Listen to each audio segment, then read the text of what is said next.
So a few tips on getting yourself to practice a little more.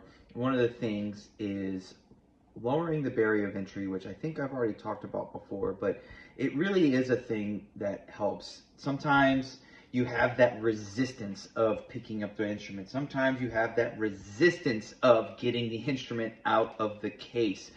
But one thing I've been enjoying is already having the saxophone out and already on the stand with the mouthpiece, ligature, everything put together. So let me show you kind of what I have.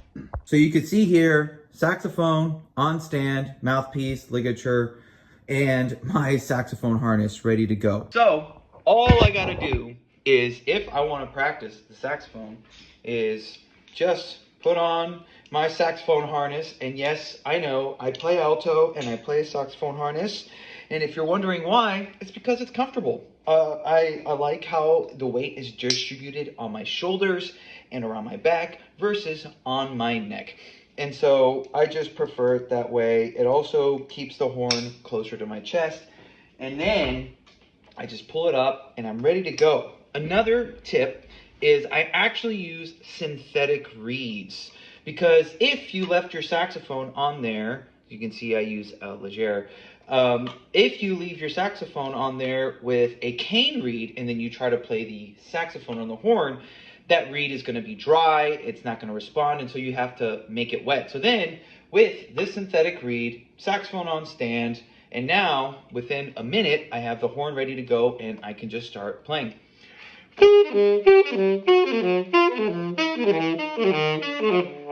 So that's what is kind of nice. And then you can spend 5-10 minutes and just do something, set the 5-minute rule to just start practicing. So that's one little tip that I've been doing, is that I just have my saxophone out of the case so that I don't have to take it out, put it together. And sometimes that could be a ritual for you to get started. But if you're finding it difficult to find that consistency to practice and just that resistance of having to get it out of the saxophone case, this is something that you can do to kind of help minimize the thought of wanting to play the instrument and then actually having it in hand.